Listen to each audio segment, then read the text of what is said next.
everybody, Randy Patterson here with Boomerocity, and I've got another fun interview for you this episode. It is with Derek Shulman. Derek Shulman, along with his brothers, formed a band way back when called Simon Dupree and the Big Sound, and they went on to then form what was referred to as a prog rock band called Gentle Giant. And Derek then went on to get into went to the dark side, as they called it, and became a record company exec with several different companies. And in one of those positions, he signed a little band called Bon Jovi. And there were other bands he worked with, like some other alphabet thing called like AC/DC. Maybe you've heard of them. But his story is absolutely fascinating. I mean, very involved with people like the boys in Black Sabbath. He and Ozzy were good friends. Terry Reid and even Elton John was in their orbit for quite a while, way back in the early days. And for me to say that this book is a page turner would be an understatement. Those who know me know I'm a bit of a business geek. So to read both about music and about the music business, the business side of it, man, it just come together and make my form of porn, if you will. So I thoroughly enjoyed the book. I think you will too. I encourage you to go ahead and order it. As I record this, it'll be about a month before it comes out, but you can pre-order it wherever you like to buy your books and pre-order them from. I think it would be a great book for your library, as well as holiday gifts for friends. We've got the holidays coming up. Be a great addition to their library too. So why don't you go ahead and order a couple copies of it? While you're at it, would you go ahead and hit like, and if you're not a subscriber, would you become a subscriber? I'm not going to charge you for it, but it sure helps us out a lot.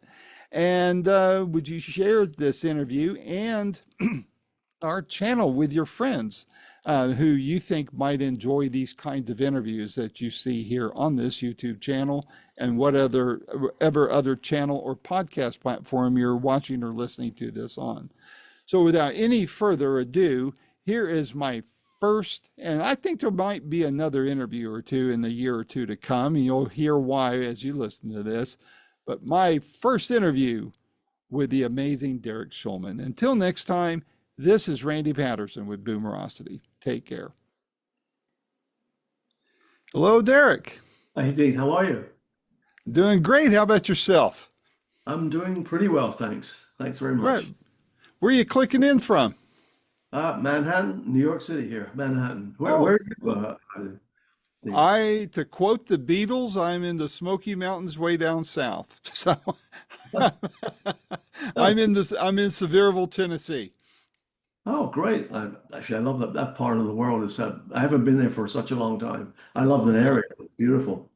Oh, it is beautiful. I'm my dad's caregiver. I live next door to him, and he has Alzheimer's, and so I'm fortunate that I get to have this time with him. And so when I'm not taking care of him, I'm doing stuff like this, and so far it's working out pretty well. So I'm cherishing the moments.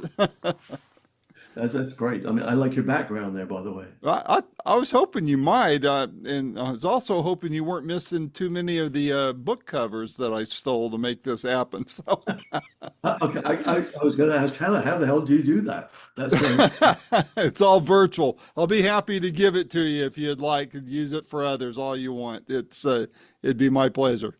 But well, man, thank you for joining me on this.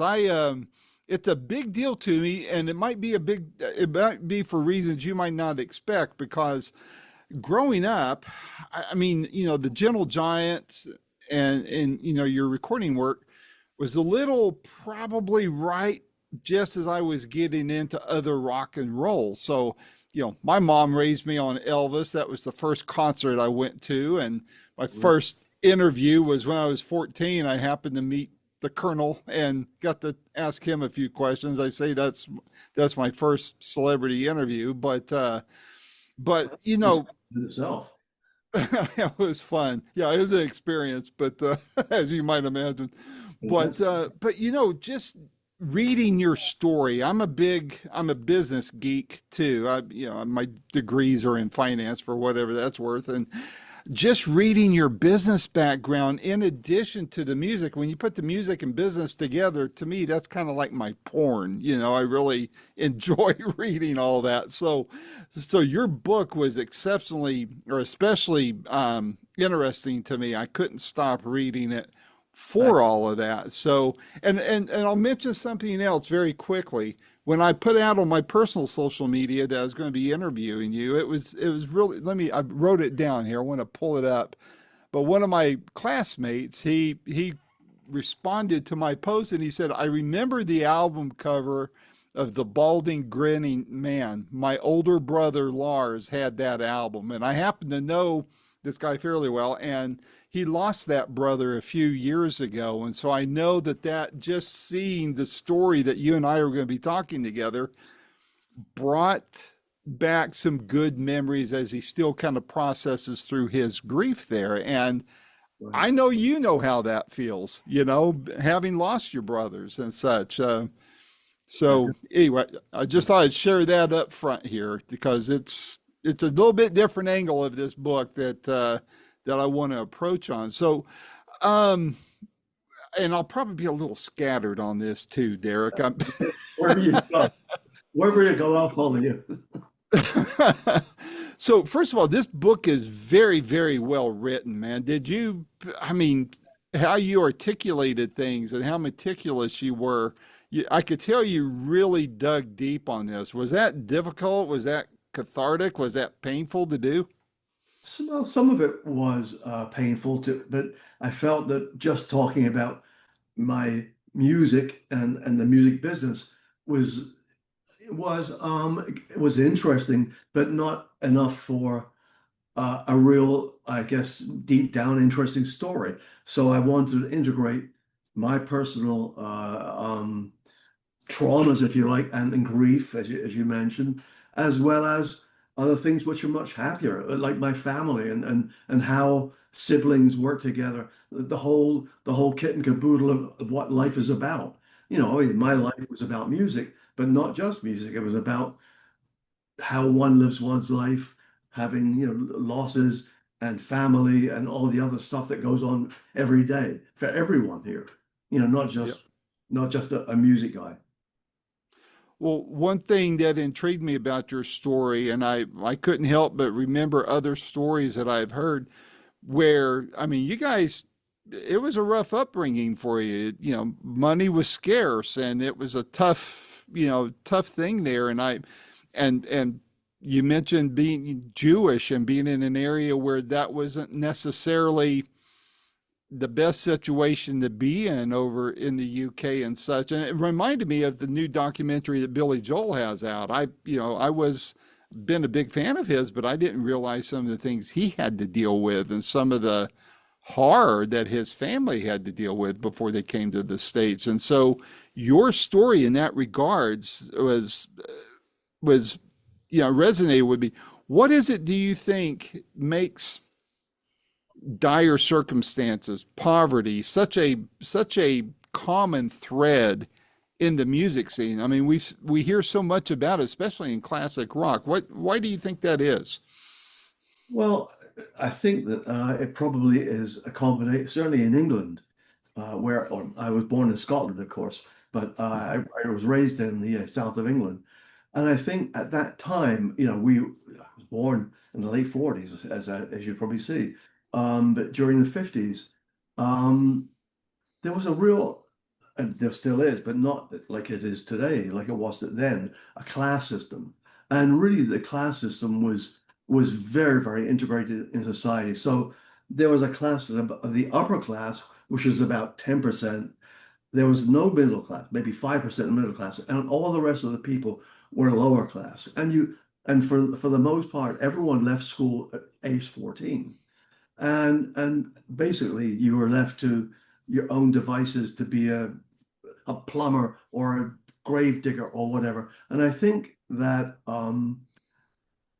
to make it in certain respects in that world, you either had to be a football player, a soccer player, or a rock and roll musician to make it to make any kind of dent because there was no other outlet for you, and unless unless you got very very lucky, and that's probably true in a lot of fashion. I mean, growing up in England, it was probably very different. I know it was very different in the States, but in England it was very much.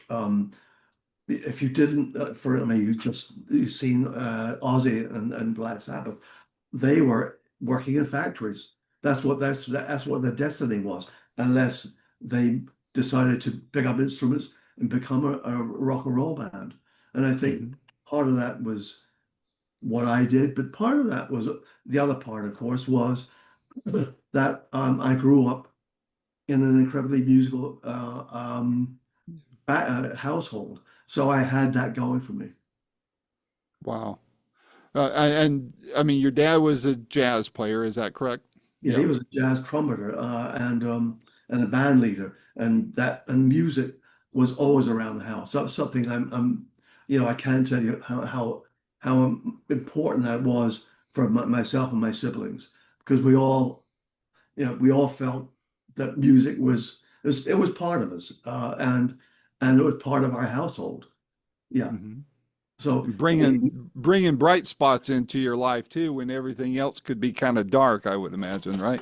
Oh yeah, absolutely. I mean, music was was around all the time. And when you're talking about um, uh, being an outsider, if you like, being Jewish in a society which wasn't, and also being poor. And I'll say that because poverty is there is shame in poverty, especially. I was lucky enough uh, to get I was lucky enough to go to a grammar school in England at that point. At 11 years old, you were streamed and you had this exam. And if you passed that exam, you got a scholarship to a grammar school. And I passed the exam and got a scholarship to a grammar school, which is all boys, and the teachers wore cloaks and mortarboards, and it was very, very strict. It was really like hardcore. But so I was in two ways, kind of an outsider, both being Jewish in a school of 2,003 kids were Jewish. And the other side was that most of the kids who went to this school were pretty well off. And my household really was very not very well off to say the least. As you say that, it just struck with me, it probably should have hit me while I was reading the book. That that would explain a lot of, among other things, how and why your brothers kind of clicked so well together. You had the musical family, you had that all kind of going on in the background, and then just pretty much sounds like you're pretty much having, you guys were your own social network and your own, you had to click well together, and you were able to be much more intuitive with each other, especially as you started getting into the music. Is that a Yeah, fair observation? absolutely. A very, very good observation. Our family, again, I had four siblings. My elder sister, my elder brother. I was the middle one, which is the post-war kid, and I had two younger brothers. Yeah, it was really we were a family, a real family. And even though my dad was a professional musician and out every night, but he was also a great father. I mean, he was incredibly loving. I was lucky that we had a loving family as well as a musical family. So again, these things are part and parcel of who you become when you get older. And you realize, you realize other people didn't have certain things that you had or had things that you didn't have. That's why it's good to reflect back, as I've done in the book, and realize that you ask why. I mean, yeah, I was an outsider, so I had to make my space and place in the world as an outsider, and I think those things I just mentioned are part of why and how I did what I did. Also, just freeing myself from poverty. That's um, another driver, if you like. I mean, Hmm. there are all sorts of reasons why you become who you are. Um, the trauma of my father dying in my arms and my brother's arms, that led to a lot of I guess anxiety over my life, health anxiety, Mhm. which I still deal with. I mean, being honest here. But Yeah. these are things that we all deal with in different ways. What you are subjected to as a teenager, if you like, or a younger person. It seems like when kids have to experience the trauma of the death of a loved one, especially a parent or a sibling, that does have lifelong effects that never seem to lift off of that individual. I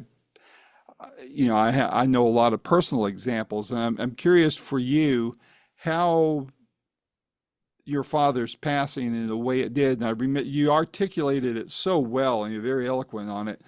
How did that affect you in your creation of the music, you and your brothers, in the creation of the music in both bands, as well as your career after that in the record business? Well, he was a musician and a musician's musician. I mean, he was able to literally pick up any instrument and within 5 or 10 minutes master it like a maestro. And thankfully, his DNA trickled down to his kids. So again, my siblings, we all had that. Thankfully, that ability to pick up an instrument and be pretty good at it. But certainly, the trauma affected us. I had therapy and realized that my health anxieties, if you like, were down to what happened when I was 16 or 15 and what happened. And that resonated through my life. But it was the same thing for my siblings. We all, I know this for a fact, we all were um, concerned that we wouldn't live past the age of 50, which is how old my father was when he died. Uh, Wow. but what he left behind was something that, as you said, was a family who were incredibly close. Yes, there were rivalry. Yes, there were arguments. Yes, there were lots of things that went on. But we were family, and nothing could get in the way of that. How did your the scarcity of your upbringing, as far as material things, money, and then the passing of your father and your health anxieties, how'd that affect you? I'm not asking for a big expose here because I value people's privacy, but how'd that affect you in how you conducted business and how you raised your family? Well, I put my blinkers on and said, "Okay, this is a world that I've got to decide how to um, manipulate through whatever it is, and and do what I had to do musically. That was most importantly. And music was so important to me. It always was, and it still is. And be a musician and make my life in music. But at the same time, um, I just wanted to be sure that uh, I could raise my family in a comfortable way and not worry about having bread on the table at night or whatever. So yeah, all of these things contributed to I guess, putting my blinkers on and said, okay, I'm going to focus all of my energies, internal energies, external energies, to be hopefully the best that I can be. And sometimes, it, it affect you get to the point where you've done too much and overstressed yourself, which happened a couple of times. But look, it's part of who you are, and so that's been my life from that day on. And then, so when I was in the group, I wanted to make sure that the group was the best they could be, no matter who we were working with. So we tried to get the best musicians in, certainly Simon Degree, and then of course Gentle Giant. It was not just me. Thankfully, the other guys in the band were the same way. We wanted to be as best as we could be together. But the focus was always, trying to be as best you could be in both the music and ultimately business that you mentioned as well. Hmm. One thing I picked up on was that you seem to have a lot of good recall of details from, I mean, let's face it, you covered several decades of personal history there, your career and all that. Did you keep diaries and journals and such that helped you with this, or how were you able to pull all that together? Because I know how it is for me. You know how I do things. I think I'm going to remember things. I make a couple notes, but then if I'm going to go back and if I was going to write my life story, I'd be hard pressed to be as detailed as you are in your book. No, no, I never had diaries or little phone vignettes or whatever. No, I found it very easy to remember the details you see in the book. And what's in the book are just a few of them. I mean, if I a lot of people are saying I should do a follow-up because there are so many stories and interesting facts that perhaps would be still um, interesting for people not just in the music business. But no, I remembered a lot of the situations that I got myself into, if you like, as a musician, and then as someone who was an executive in the business side. So no, I didn't. They all came to me. In fact, my elder brother Phil, who just had his 88th birthday, he's the only sibling left that I have. Wow. He has an incredible memory. I mean, he has a memory that's even way better than mine. He remembers little details of when we were on, my first group and knocking it, just things that I said, oh yeah, just like things that I had some recall of, but nothing like his. So we had pretty good, musical memories, but also regular memories too, thankfully. Is he going to write a book saying this is how that really went down? That's what I'm concerned about. I did give the book to him first. I have to tell you, I had to make sure that he saw it first because there was a lot of rivalry with me and Phil, and Yeah. ultimately he had to leave the band. Um, Partly because of the rivalry, but partly because he had a tough time being the only one married and 10 years older than the rest of the band. So it was tough for him. But and we didn't speak for a few years because he kind of left us in the lurch. But ultimately the ice broke and we speak to each other every week, and I see him, whenever I'm in the UK, and Mhm. thankfully he is in you know he's in great shape for his age. Yeah. Well, he's a year younger than my dad, so that's Okay. remarkable. But one thing, that's something else in the book. You mentioned his story.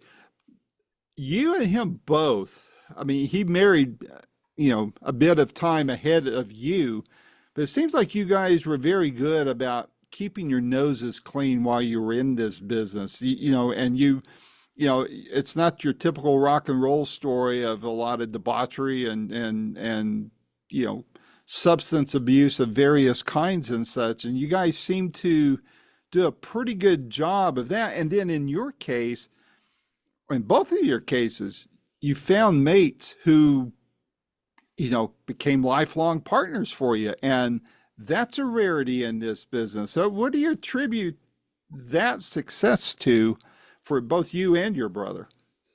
Well, that's two brothers. I mean, all of both my brothers. Uh, Again, I'll harken back to my father.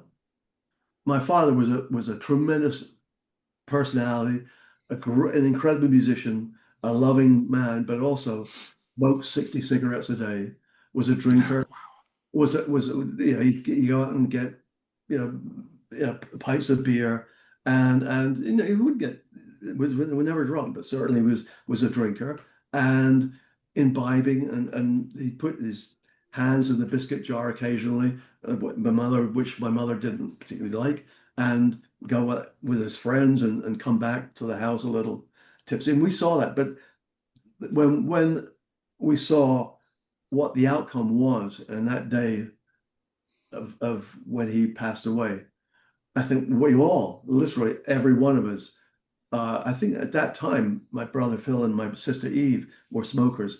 We all stopped smoking. I didn't smoke at all, and I've never imbibed in anything, you know. But I think that was it. I think that was the point of your realization that something that outside of your own body can affect you, your ability to think, ability to be healthy, etc. So I think that that was part of the reason. Also, you know, seeing other musicians believe that they're doing or being something a little more than they were, and just and seeing what a mess it made of their lives. It was nothing that I was interested in, and nothing we were interested in. And also, just as a point of reference, you made a good point. The interesting thing, and I just realized this when you said that, is the Gentle Giant guys, all of us. We've had partners. I've had my wife. We've been married 48 years. Every one of us have had lifelong one partner, you know, from day one. So Kerry, the keyboard player, his wife, they've been married, I think 48 years, 49 years. Gary, it's the same thing, even longer, 50 years. John, even longer, 52 years. And my brother Phil, 60 odd years. You know, it's very interesting. That usually you'll see, as you said, that most musicians have gone through what, you know, several partners of God knows what. I don't know what it is. It's commitment, Yeah. commitment, commitment to life, commitment to love, and commitment to being honest and open with your partner, and Well, not doing stuff that you really should not be doing as right. a family. Well, I know for me personally, I mean, I was in the high tech business for over 20 years. You go to a business meeting and a business gathering where there's going to be drinking and such. And I mean, I never imbibed that there was alcoholism on both sides of my family. And before I even knew what DNA was, I thought, man, I don't want to tempt myself with that stuff. I see what happened to family members with it. And so, but there is that social pressure in business, whether you're in a band or you're a record exec, to partake of various vices, whether chemical, liquid, or physical, and for you to be able to stand strong in all that, I can relate to what you're talking about there. That's not an easy, well, yeah, it can be easy because you do see what it could do to people. And did you get ridiculed for any of that? Well, look, I thought about that, of course, but no, you know, it's a great thing to be able to say no, and and the peer pressure, if you like. I never, yeah, of course there's peer pressure, but I didn't get swayed by that. You know, again, I Hmm. was very much focused on what I had to do and what I wanted to do, not what someone else wanted me to do. Yeah, yeah. No, that was something that I had. So when, I mean, you know, it was terrible to see people both in the business. You know, we're talking the music side of the music business side of it, do as much as the musicians did. Yeah. I mean, or more actually in some respects. But Yeah. no, it was I was never tempted at all to by peer pressure to to partake in their lifestyle, if you like, because you know I knew it was a steep slope and one that could easily, you know, make you something that you didn't want to be. Well, obviously it produced excellence in your music. It produced excellence in your the administrative side of the business, and it produced excellence in your family, obviously. So that's uh, that's a lot to be proud of there, Derek. It really is. Um, uh, Gradually getting into the other parts of your career here, how do you view the prog rock scene today compared to the Gentle Giant days and how you guys did it? What's the best and worst that you see of it today? And or do you look at it and go, gosh, if we were starting Gentle Giant today, this is what we would do differently. Well, the prog rock scene, I mean, there's really well, there's still a prog rock scene, but it's very everything's a niche right now. In the music world. I mean, as far as a live band is concerned. Um, uh, if we were going today, I don't know what I'm not even sure if we get anyone to see us because there are so many there are so many parts of the jigsaw puzzle to get your face out there and your music heard that it's a tough it's a very very tough way to make a living these days to be a musician. However, that being said, um, you know, I'm going to say this. I had no choice. It was in my DNA to be a musician. Even if we were lucky, even if we did a gig and we had enough money to pay for the gas and put bread on the table, that was enough. And that was true for everything I did. Just to make a living doing something you love to do and that's just and able to feed your family. And if you did a little more that helped you get a place to live which was yours, then even better. Um, but today's world is unfortunately um, very difficult actually. I think for the younger kids, it's very very it's all about TikTok and it's all about fame. It's all about fortune. It's all about being seen on the internet, and that's not the real world. They're living Yeah. in look, I'm an old guy, and I can say that, but it's and the AI now and all the other anime things. They're interesting to watch and see, but boy, this is not a person to person thing. I mean, we're speaking virtually, but we're in Yeah. person. I go to see people, and when you're on stage, you have people that are actually physically there, and they can physically, and if it was today, I'm not even sure we'd get on first base. To be honest. Boy, isn't that the truth? I mean, I remember one of my first interviews I did after I launched Boomerocity was with Sam Andrew of Big Brother and the Holding Company. And it was up in Northern California. He said, Randy, keep in mind, when we were starting this, we were creating this, we were inventing it. And now there's schools that crank out 500 kids a year that can do Hendrix better than Hendrix, and that kind of thing. So there's this, it's almost become almost over commoditized, too many choices to pick from. And like you said, it's extremely difficult for anybody to get attention. It's, yeah, the tools are there that makes it easier to create, but then all just by virtue of economics, it also makes it much more plentiful, much more commoditized, much more disposable, and again, hard to get attention. Yeah, well, the thing is that the well, getting attention is all about you know having likes and having views, and it's not about that. If, as far as music is concerned, you talk about being a band and being a prog rock band. It's about having real fans who love your music live, and you being able to play really well together live, and seeing the fans enjoy themselves, and them telling other people in person what this band was about, not on Yeah. Facebook, not on TikTok or Snapchat or wherever, the Instagram, etc.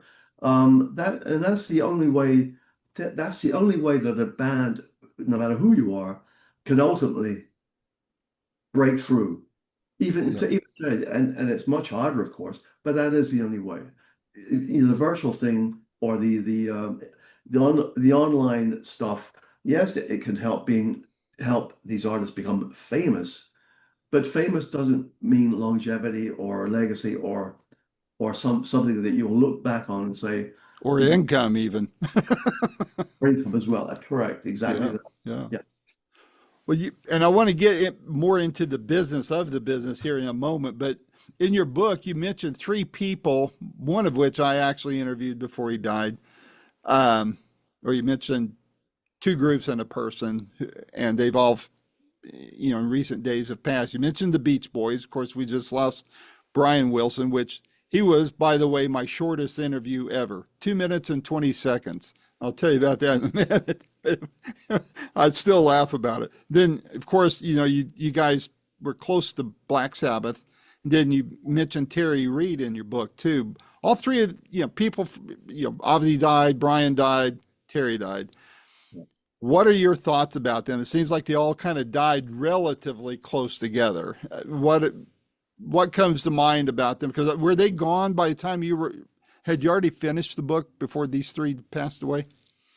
Um, no, I think well, Brian Wilson had died. Yeah, Yeah, I'd finished the book, but certainly no Terry Reid and Ozzy.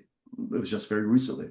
So yeah, no, and it's very very sad because well certainly with Ozzy, I mean it was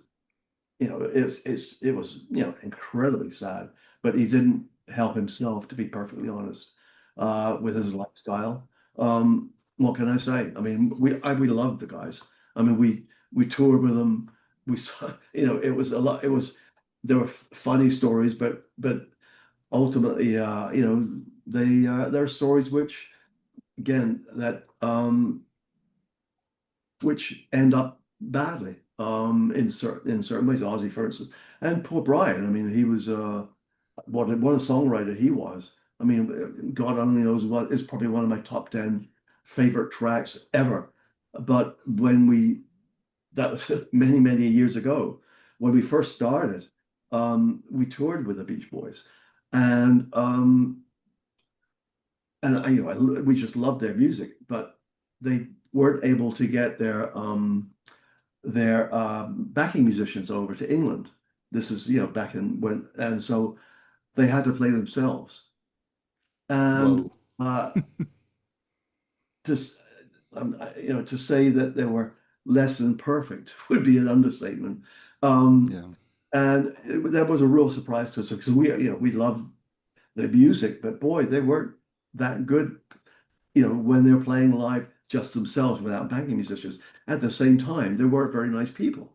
yeah, Then they were, we were just the lowliest on the bill. Actually, Terry Reid was on that same bill. He was singing with the group called Peter J and the Jaywalkers. Terry became a friend after that bill. This is way back in the 60s. He was a fantastic singer and a great guy.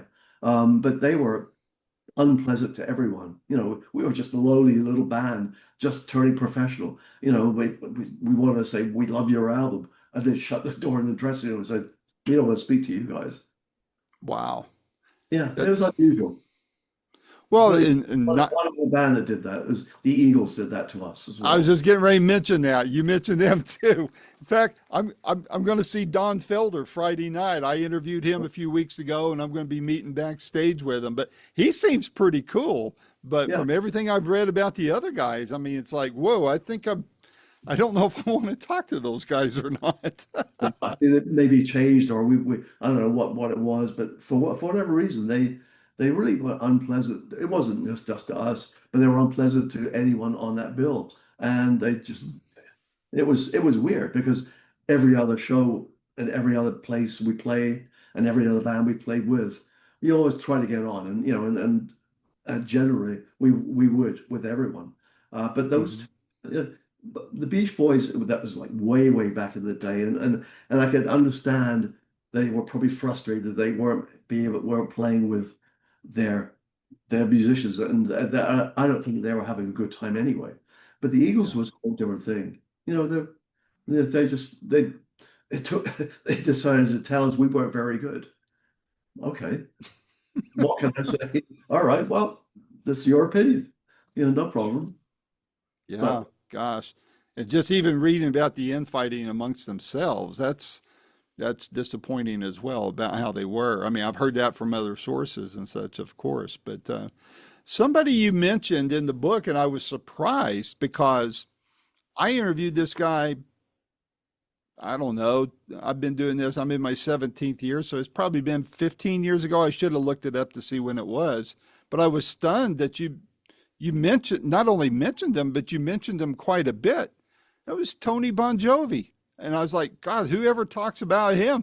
And I interviewed the guy because when he came out with this real time sound processor, it's an app that you can listen to music and it can make an AM radio sound like, Bose speakers and such. And so to hear your story about, of course, I didn't know you had anything to do with Bon Jovi the band until I read your book, and that was uh, that was pretty heavy duty. And then see how John and Richie have kind of gone their separate ways and such.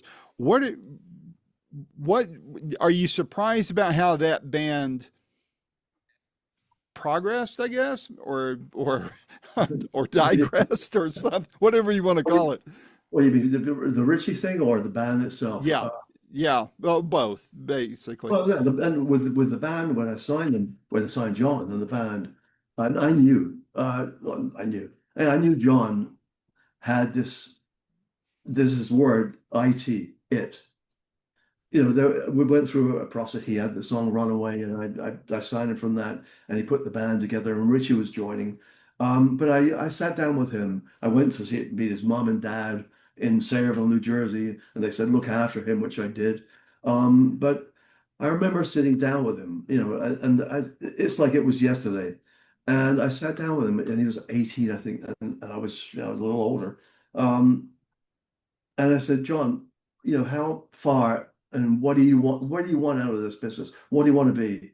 And he looked at me in the eye and said, I want to be as big or bigger than Elvis. And you see that and hear it, and you think, am I hearing it right, or am I hearing what he wants me to hear? But in his eyes and his demeanor, he meant it. He was that driven to be as big or bigger than Elvis. And I knew then that he had that, whatever it is, to make it as where he ultimately made it.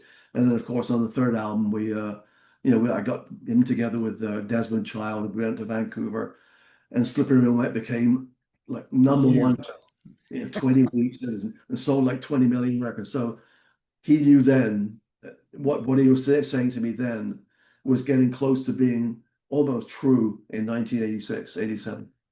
Wow. I know when I interviewed Tony, the publicist told me, she said, whatever you do, don't bring up John Well, Bon Jovi. Tony was a different and, story. and she kind of touched on it, but then you kind of filled in the gaps there in your book. Tony effectively had a deal with John. Yeah. He signed a deal that whatever John recorded at the power station, which Tony owned at that time, Mhm. was he had a piece of him, and a big piece too. I mean, Very big, yeah.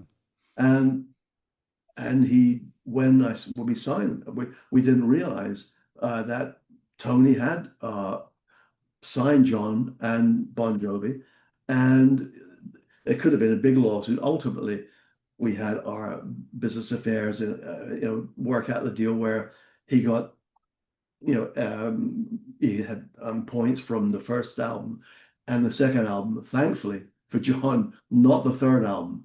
But yeah, Tony did invest his time and his studio to John while he was trying to be what Bon Jovi became. In all fairness, Tony was he developed him in certain respects. So I have to Yeah. give props to Tony to a certain degree, but nevertheless, I mean, it was a bad deal for John, and thankfully we came out of it. And John made a killing on the third album and continued to be from New Jersey, from Slippery When Wet to New Jersey, and being who he is now, which is great actually, Yeah. because he's become uh, and he is a really great human being and someone who really cares about other people, which is Yeah. I'm really heartened by what he's doing now.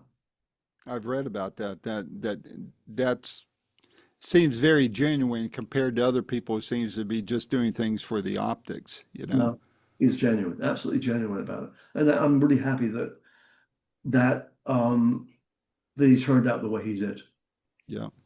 One thing I've got a comment about you. You in the book, as I was reading, I was kind of wincing at some stuff because you didn't mince words about people. You pretty much call things as they were, whether it's former band members or even the dynamic between you and your brothers, or you know, like we were just discussing with Tony. I would imagine some people, number one, don't always particularly like that because they don't like the truth sometimes. And then secondly, I have to ask, have you gotten any blowback from how matter of fact you've been about the facts of as you recall them for your book? Um, no, actually, because Cool. truth. I mean, blowback. Look, there's truth is it's not particularly comfortable, but nevertheless, if truth is truth, True. it's not just making up stories for the hell of it. These things that my rivalry with my brother Phil. I mean, that was, it was always there. And I honestly, I had, when I first got the first advance copy of the book, I sent it to him. I said, and I said, read it. And I called him afterwards, and Phil didn't come back with, oh, you should have done that. You should. He knew that, I was telling what I was saying was, there was no issue about saying something that wasn't true. In fact, I mean, there were Right. things left out, which were better than and to talk about other people that you mentioned, the Beach Boys and or the Eagles or whatever. No, this, the book is not actually out yet, so I'm still waiting for some blowback. But nevertheless, if it wasn't if these weren't facts, then I guess I would expect some blowback. But they're real. I mean, I don't mind telling the truth about myself, which I've done, but I don't mind Right. telling the truth about other things that I was involved in, and no one can say that they didn't happen because they did. That's true. Another band you mentioned, I was surprised to hear that you were involved with, and I guess my way of phrasing it is you had a lot to do with keeping them from going downhill, if not actually helping them resuscitate their popularity. And that's AC/DC. And you mentioned Chris Slade in there. I interviewed him, I guess it's been a couple years ago. I don't know if you knew this, but he played drums for Tom Jones Yeah. and turned down the gig for Elvis. Oh, that I didn't know. That That I Yeah, didn't know. he told me that himself. It's on the video, and he of course when he turned it down, Ronnie Tutt got the gig. But what tell viewers your piece about the about AC/DC, or at least enough to whet their appetite to get them and want to buy your book. But yeah, well, AC/DC were, excuse me, on Atlantic Records for most of their career. And I came in, I was running Atco Records, which is a part of Warner Music Group. And the head of Atlantic, a guy called Doug Morris, um, we're all in a room together, and they had a pretty big deal. And he said to me and told a few other people that he was thinking of dropping AC/DC because the two albums that were prior to when I got involved with were not selling very well. And in fact, they weren't very good. And he was going to drop them. And I said, you can't drop AC. What do the AC/DC is AC/DC. And I said, here's what I'll do. I've inherited a couple of bands, having coming into this company, Atco Records. Um, I'll trade you Stevie Nicks, which, and I'll take on AC/DC. And he said, deal. Okay. So I met with the managers of AC/DC at the time, and I knew that AC/DC were very, very insular and didn't want anything to do with record companies. They were really like, stay away from us because we don't like the record business at all, which is still the case. However, I was lucky enough to have been in two bands, as you mentioned before. And their brother George, who was in England, was in a group called the Easy Bees. And he knew my history and said, "Oh, isn't that Derek Shulman who was in Simon Dupree?" Oh, and I guess Angus or Malcolm said, yeah, that's the same guy, I think. And he said, that's cool. You can trust him. So they kind of opened the door a little bit to me, and so I got together with them, and I said to Malcolm and Angus, and I realized that the band AC/DC was really the heart of the band was honestly not Angus and Brian, it was Malcolm. Malcolm was the soul of the band. So I said, look, here's, now you're on the label and I would love you to come all the way back. So I basically got involved with them and heard some demos, and I reached out to my favorite like producers, if you like. It was Bruce Fairbairn and Bob Rock in Vancouver, and said, how would you like to produce the new AC/DC album? And they said, sure, we'd love to, of course. So we went up to Vancouver, and it was actually one of the easiest processes that they've ever had. The prior one were not very easy, apparently, and I was allowed in the studio. That was something that would never happen in the Atlantic, and heard what was going on. And I thought, boy, this is much more what I really hoped for with AC/DC. Anyway, the album was done. It was called The Razor's Edge. We put out Thunderstruck, and Boom. they were back. So I was really happy that I was able to, take on and be part of the reinvention of the of the quintessential rock band out there. Yeah. Wow. You seem to have had your fingerprint on some major events in the business there. What's in your opinion from the time you started with Simon Dupree and then Gentle Giant and then segued to the dark side of the business of making music? What's been the best and worst changes you've seen in the business? What do you think's been great as far as change, and what do you think has been the absolute worst things that's happened to the music business? Great. Let me think what's great about it. Oh, I'll tell you, I do know what's great, and it's also the worst. The internet on both sides, and the availability and the of anything that you can do and everything that you can do. For whatever reason, Gentle Giant has become even more popular today in certain respects with a younger generation who could look back and look at YouTube videos and hear our remixes and aspire to be musicians.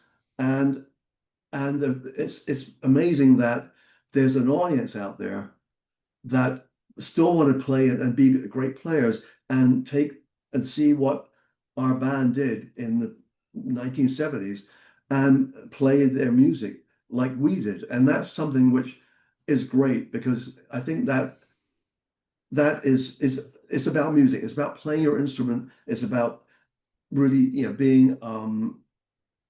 being a musician and taking it to the limit as well as you can. And then hopefully you take it on stage, and hopefully you'll get an audience, and hopefully you can make a living at it. That's been a great thing that's been happening over the last 20 years. And in fact, just as a reference point, during COVID, my son put together a video of the fans playing our music as a song called Proclamation. And it got millions of views, and these fans literally played every instrument. And my brother Ray, who passed away a couple of years ago, did the audio for it, and it became an event of the year in prog rock and everything else. And these are musicians who are young kids and playing our parts, which is very difficult. So that's the best thing.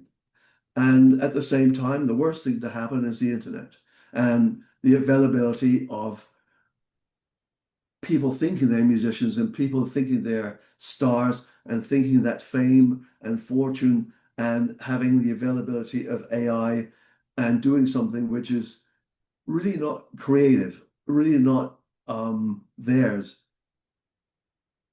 um, is something that and is something that they deserve to be, and something they deserve to make a living at. That's something that irritates me a lot. Just the fact that someone the younger generation, to a certain degree, are a little bit entitled. They feel entitled that they should make a Just a living. little bit. Well, I'm trying to be very diplomatic here. Um, and whereas, and that's the thing that the internet has and all these other things that have driven the business, if you like, music business, is a sense of entitlement that they should be famous, they should be rich, and just because they've done something on the internet. Whereas when we started, we just wanted to make music and hopefully make a living at it. And that was these two things have really kind of like hit each other head on. And I don't quite understand what it is. I hope that it's that ultimately, as I said, the first one where fans have looked at kids who pick up instruments and said, I could try that and really become really good at what they do, as opposed to having a computer do what they can do, will be the future. I don't know. Or they'll become a combination of both. But so they're the best and worst that I can see as far as I'm concerned. I to touch on what you're saying, I recently I want to be very veiled about this because I don't want to insult the person, but there's a young man who's phenomenal on the guitar, and I saw him open for a pretty big name. He opened not too far from here, and musicianship wise, the guy's as good as anybody you've ever heard. Put him up against Hendrix, name it. But he played covers the whole, almost his whole set. I mean, I think he had one or two originals that were okay, but I thought, that's really where it seems we're at now for for that younger generation. I mean, there's exceptions. Of course, you got people like Joe Bonamassa, who is a monster, and others. But you've some of these kids, as you said, I think we've raised a generation of, I'll just say it, narcissistic and entitled brats that don't want to put the effort in on anything, whether it's music or a career or anything else. That I here we thought we were doing them a favor, trying to make it easier than we had it or thought we had it, and we've created people that don't want to work hard, and that's at least That, that's an observation I have. well, that's something that you asked me way at the beginning of this interview about why and how and everything how I came to write the book. And I worked my ass off, to be honest with you. Yeah, you did. I worked and worked and worked and put the blinkers on and said, I'm going to work my ass off to get where I have to go.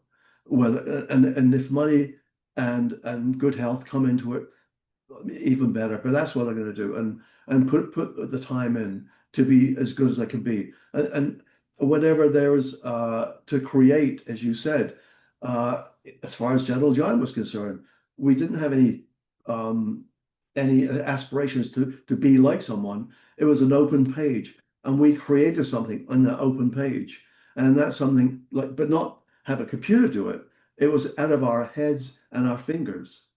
And that's something that I wish that there was more of with the younger generation today. I agree. I've got three more questions, but I want to be respectful of your time. So I'll give you all three, Oh, and you can be as detailed, take as long as you want, or as little as you want to do it in whatever order you want to ask. So, question number one, and I could go in all sorts of directions with this. What are your views of AI and catalog sales? People selling off their catalogs for, huge amounts of money. What's on your radar for the rest of the year and going into next year? And how do you want to be remembered, and what do you hope your legacy is? Have at it. okay.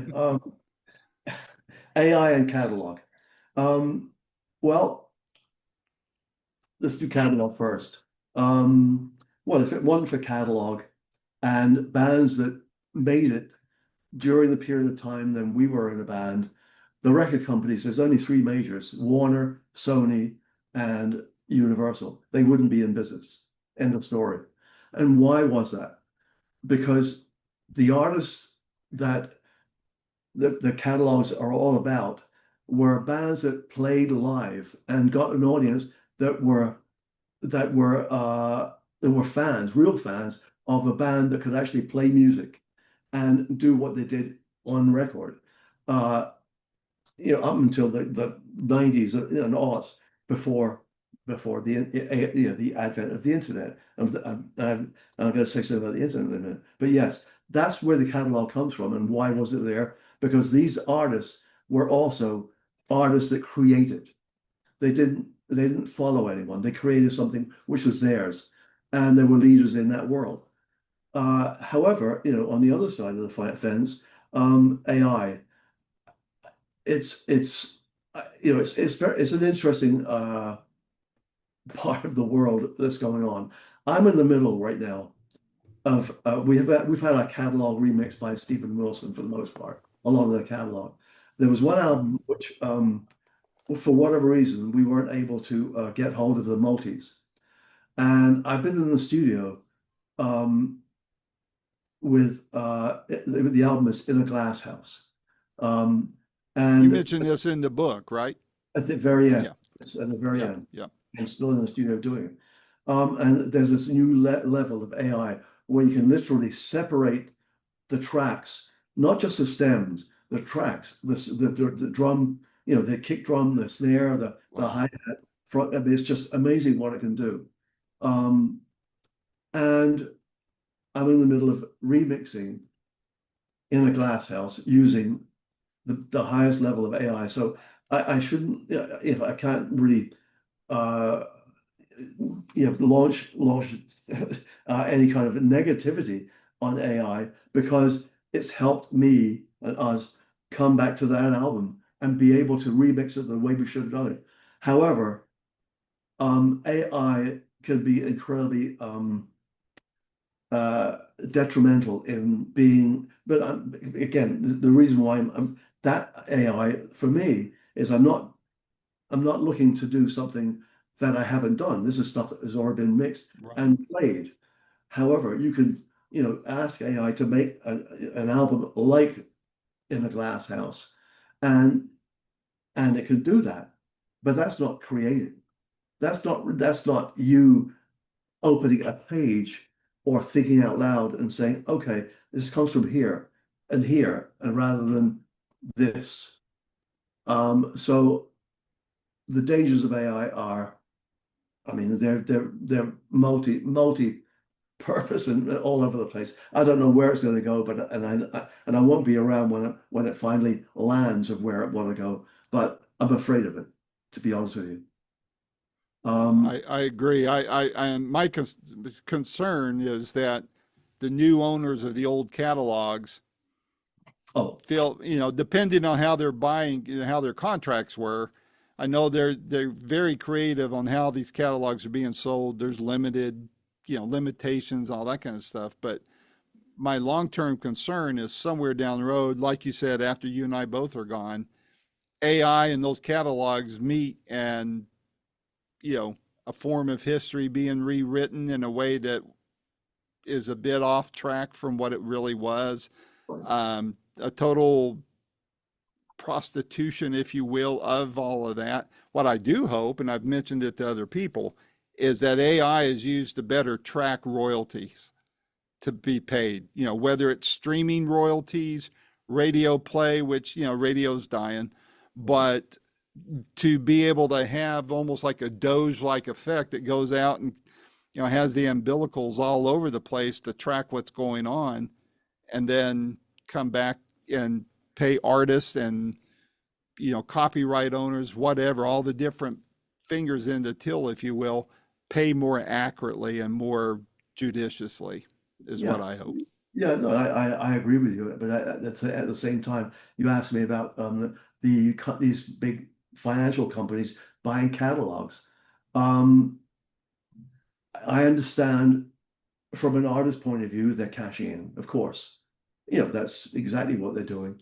Um, I won't do that. We won't for Gentle Giant. We've been asked, and our music will belong to our kids, and hopefully, get for and further to wherever it goes, grandkids or wherever, and we won't do it. because it's what we did.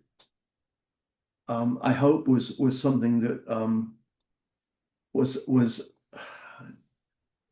real, was something that that is boy, I'm trying to think of the word it is. It left something which I hope is a legacy of who we were, and I want to leave it untouched like that, because when we stopped at our zenith, if you like, to a certain degree, and it left the music untouched, and the fact that people are still interested in it says a great deal about what this band meant. So to sell it to a financial house, or you're right, it could easily turn into this, morph into something which is whatever is going on today, the anime version of I can't remember what's the number one right now. This Korean, K-pop Demon Hunter. You know, Yeah. uh, so Something I can't even relate to, nor me, but you know what? Obviously, it's relatable to some of the audience out there. But that's Yeah. again, that won't happen with Gentle Giant. Very cool. And I forget the last question. I'm sorry. Radar, and how do you want to, what's on your radar for the rest of the year, and how do you want to be remembered, and what you hope your legacy is? Well, I just mentioned the fact that I'm in the process of finishing up the new version, the reimagined, if you like, remixed version of In a Glass House for next year, and there's a couple of other ideas, but I'm old and I get tired easily, so I can relate. a little more rest um, but to be remembered,